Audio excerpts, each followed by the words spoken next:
गौरी पुत्र गणेश भगवान की जय। बोलिए शंकर पार्वती भगवान की जय। चौथ माता की जय। आज कार्तिक मास कृष्ण पक्ष की चौथ है। इस चौथ को साल की सबसे बड़ी चौथ माना जाता है। आज के दिन ही करवा चौथ का व्रत रखा जाता है। इस व्रत को करने से करवा माता अत्यंत प्रसन्न होती है और मनोवांछित फल प्रदान करती है। इस व्रत को करने से स्त्री के पति को लंबी आयु की प्राप्ति होती है। उनके सभी प्रकार के रोग शोक दूर हो जाते हैं। इस व्रत के प्रभाव से पति पत्नी का प्रेम स्थायी बना रहता है। यह व्रत करने से उत्तम संतान की प्राप्ति होती है। करवा चौथ व्रत करने तथा कथा सुनने से धन धान्य विद्या की प्राप्ति होती है और परिवार में सुख समृद्धि बनी रहती है। आज मैं आपको सुना रही हूँ करवा चौथ व्रत की 4 संपूर्ण कथाएं। साथ में चौथ माता की कथा। आप सभी इन कथाओं को भगवान लक्ष्मी नारायण का ध्यान करते हुए इन कथाओं को पूरा अवश्य सुने। एक बार पांडु पुत्र अर्जुन तपस्या करने नीलगिरी नामक पर्वत पर गए। इधर द्रौपदी बहुत परेशान थी। उनकी कोई खबर न मिलने पर उन्होंने कृष्ण भगवान का ध्यान किया और अपनी चिंता व्यक्त की। कृष्ण भगवान ने कहा, बहना, इसी तरह का प्रश्न एक बार माता पार्वती ने शंकर जी से किया था। तब शंकर जी ने माता पार्वती को करवा चौथ का व्रत बतलाया। इस व्रत को करने से स्त्रियां अपने सुहाग की रक्षा हर आने वाले संकट से वैसे ही कर सकती हैं जैसे एक ब्राह्मण ने की थी। प्राचीन काल में एक ब्राह्मण था। उसके 7 लड़के एवं एक गुणवती लड़की थी। एक बार लड़की मायके में थी, तब करवा चौथ का व्रत पड़ा। उसने व्रत को विधिपूर्वक किया। पूरे दिन निर्जला रही, कुछ खाया पिया नहीं, पर उसके 7 भाई परेशान थे कि बहन को प्यास लगी होगी, भूख लगी होगी, पर बहन चंद्रोदय के बाद ही जल ग्रहण करेगी। भाइयों से रहा नहीं गया। उन्होंने शाम होते ही बहन को बनावटी चंद्रोदय दिखा दिया। एक भाई पीपल की पेड़ पर छलनी लेकर चढ़ गया और दीपक जलाकर छलनी से रोशनी उत्पन्न कर दी। तभी दूसरे भाई ने नीचे से बहन को आवाज दी, देखो बहन, चंद्रमा निकल आया है, पूजन कर भोजन ग्रहण करो। बहन ने भोजन ग्रहण किया। भोजन ग्रहण करते ही उसके पति की मृत्यु हो गई। अब वह दुखी हो विलाप करने लगी। तभी वहां से रानी इंद्राणी निकल रही थी। उनसे उसका दुख न देखा गया। ब्राह्मण कन्या ने उनके पैर पकड़ लिए और अपने दुख का कारण पूछा। तब इंद्राणी ने बताया, तूने बिना चंद्र दर्शन किए करवा चौथ का व्रत तोड़ दिया, इसलिए यह कष्ट मिला। अब तू वर्ष भर की चौथ का व्रत नियमपूर्वक करना, तो तेरा पति जीवित हो जाएगा। उसने इंद्राणी के कहे अनुसार चौथ व्रत किया तो पुनः सौभाग्यवती हो गई। इसलिए प्रत्येक स्त्री को अपने पति की दीर्घायु के लिए यह व्रत करना चाहिए। द्रौपदी ने यह व्रत किया और अर्जुन सकुशल मनोवांछित फल प्राप्त कर वापस लौट आए। तभी से अपने अखंड सुहाग के लिए हिंदू महिलाएं करवा चौथ व्रत करती है। बोलिए करवा चौथ माता की जय। अब चौथ माता की दूसरी कथा को सुनते हैं। देवी करवा अपने पति के साथ तुंगभद्रा नदी के पास रहती थी। एक दिन करवा के पति नदी में स्नान करने गए तो एक मगरमच्छ ने उनका पैर पकड़ लिया और नदी में खींचने लगा। मृत्यु करीब देखकर करवा के पति करवा को पुकारने लगे। करवा दौड़कर नदी के पास पहुंची और पति को मृत्यु के मुंह में ले जाते मगर को देखा। करवा ने तुरंत एक कच्चा धागा लेकर मगरमच्छ को एक पेड़ से बांध दिया। करवा के सतीत्व के कारण मगरमच्छा कच्चे धागे में ऐसा बंधा कि टस से मस नहीं हो पा रहा था। करवा के पति और मगरमच्छ दोनों के प्राण संकट में फंसे थे। करवा ने यमराज को पुकारा और अपने पति को जीवनदान देने और मगरमच्छ को मृत्युदंड देने के लिए कहा। यमराज ने कहा, मैं ऐसा नहीं कर सकता क्योंकि अभी मगरमच्छ की आयु शेष है और तुम्हारे पति की आयु पूरी हो चुकी है। क्रोधित होकर करवा ने यमराज से कहा, अगर आपने ऐसा नहीं किया तो मैं आपको शाप दे दूंगी। सती के शाप से भयभीत होकर यमराज ने तुरंत मगरमच्छ को यमलोक भेज दिया और करवा के पति को जीवन दान दिया। इसलिए करवा चौथ के व्रत में सुहागन स्त्रियां करवा माता से प्रार्थना करती हैं कि हे करवा माता, जैसे आपने अपने पति को मृत्यु के मुंह से वापस निकाल लिया, वैसे ही मेरे सुहाग की भी रक्षा करना। करवा माता की तरह सावित्री ने भी कच्चे धागे से अपने पति को वट वृक्ष के नीचे लपेट कर रखा। कच्चे धागे में लिपटा प्रेम और विश्वास ऐसा था कि यमराज सावित्री के पति के प्राण अपने साथ लेकर नहीं जा सके। सावित्री के पति के प्राण को यमराज को लौटाना पड़ा और सावित्री को वरदान देना पड़ा कि उनका सुहाग हमेशा बना रहेगा और लंबे समय तक दोनों साथ रहेंगे। बहुत समय पहले की बात है। एक साहूकार के 7 बेटे और उनकी एक बहन करवा थी। सभी सातों भाई अपनी बहन से बहुत प्यार करते थे, यहाँ तक कि वे पहले उसे खाना खिलाते और बाद में स्वयं खाते थे। एक बार उनकी बहन ससुराल से मायके आई हुई थी। शाम को भाई जब अपना व्यापार व्यवसाय बंद कर घर आए तो देखा उनकी बहन बहुत व्याकुल थी।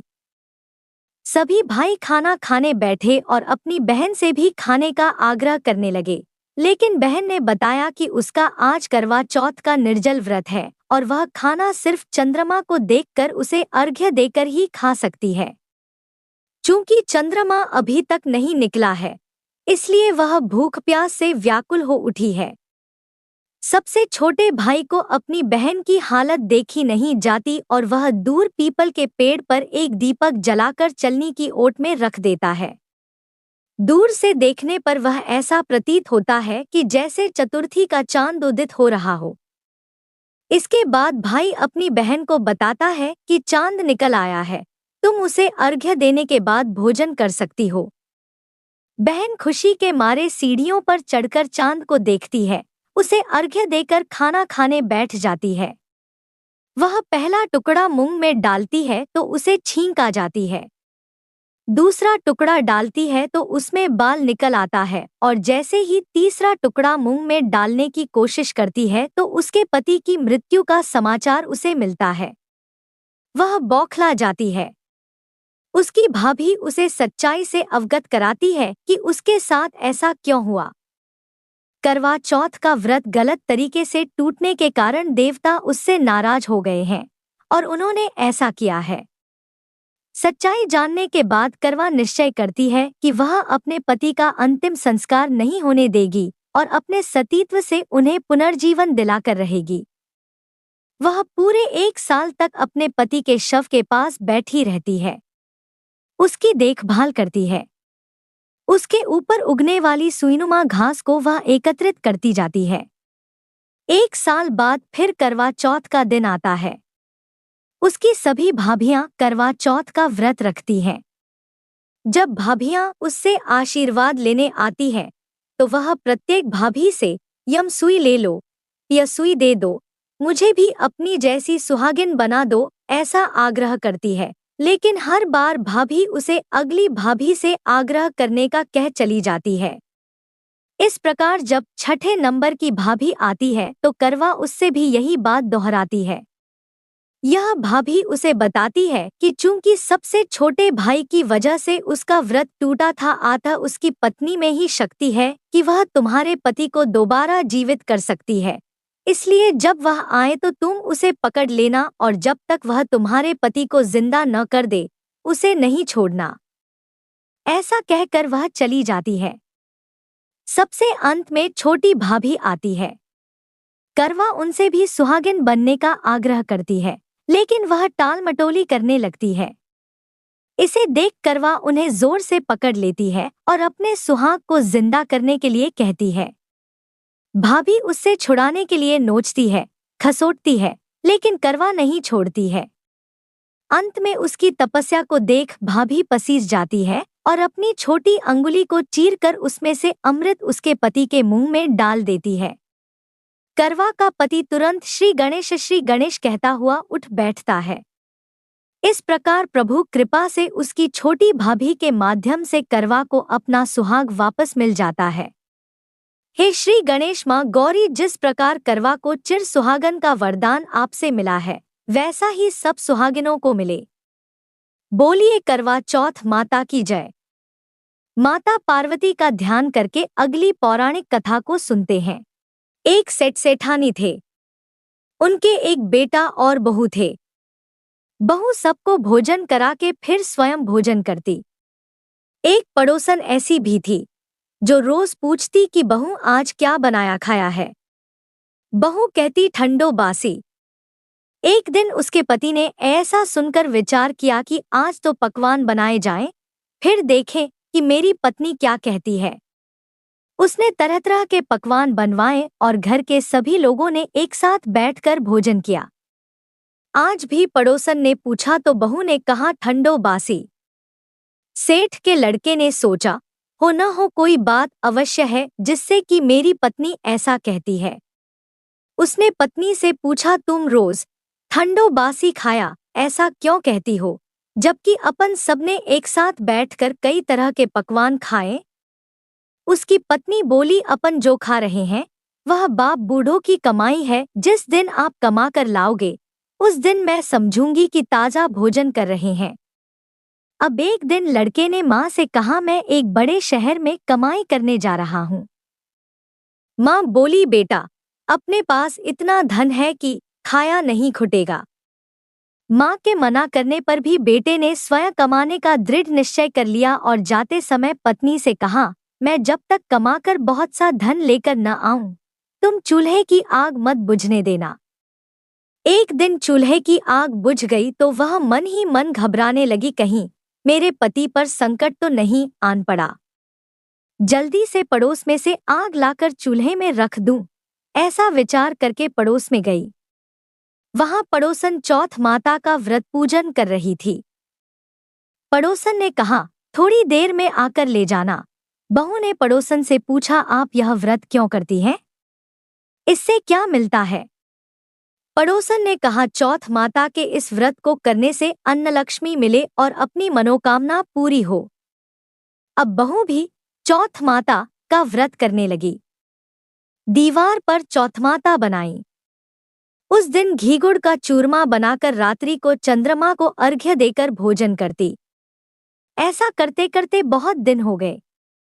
चौथ माता ने उस बहू के पति को सपना दिया कि साहूकार का बेटा तू जागे कि सोवे, तेरी पत्नी बहुत याद कर रही है, घर जाकर उसकी चिंता मिटा।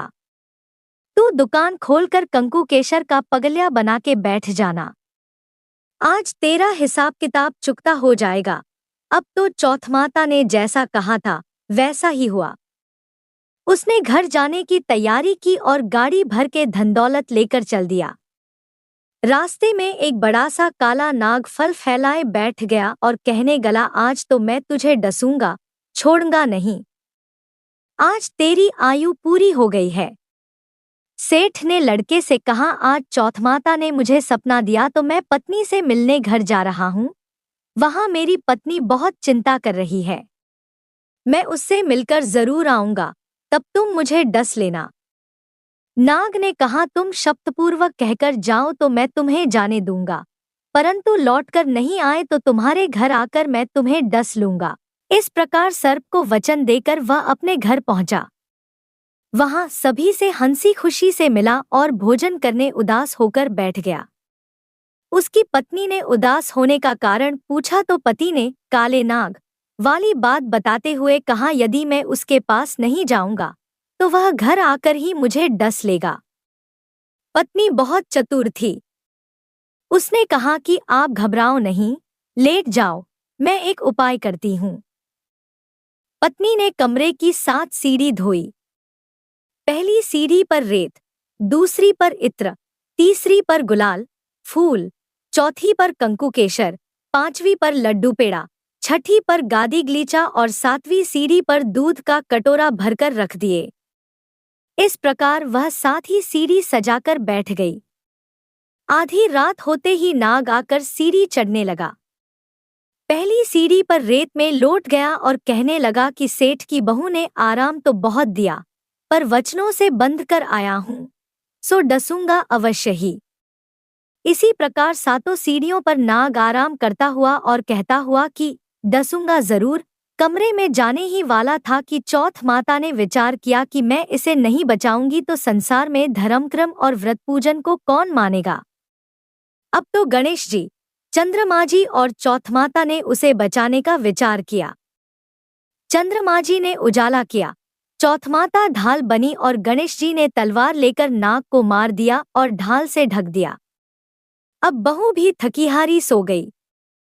दिन उगा तो लोग बेटे से मिलने आए, परंतु बेटाबू तो उठे ही नहीं थे। बहुत देर हो गई तो माँ उन्हें उठाने गई। माँ ने सातों पीढ़ियों पर जो कुछ देखा तो बहुत घबराई और बेटाबू को आवाज लगाई। बेटाबू उठे तो देखा कि एक ढाल तलवार वहां पड़ी है। अब ढाल उठाई तो वही काला नाग मरा हुआ पड़ा है। बेटाबू ने सोचा कि आज तो धर्मक्रम ही आड़े आए, जो भगवान गणेश जी और चौथ माता ने अपनी रक्षा की। हे चौथ माता, आपने जैसी सेठ के बेटेबू की रक्षा की, वैसी सबकी रक्षा कीजो। बोलो चौथ माता की जय।